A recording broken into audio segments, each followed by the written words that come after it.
So in this video, you'll learn how to use the Object Eraser tool on your Samsung Galaxy Z TriFold.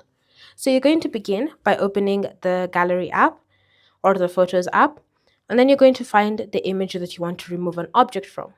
From here, you're going to tap on Edit, then you're going to tap on this menu, and in the menu, you're going to select Object Eraser. Now from here, what you're going to do is simply circle around the item that you wish erased. So say for example, you want to erase this.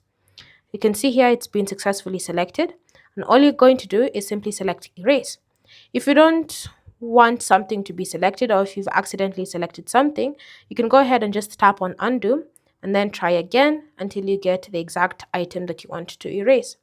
Then just tap on erase like that, wait for it to be processed, and you should see you've successfully removed the item from the image. Thanks for watching.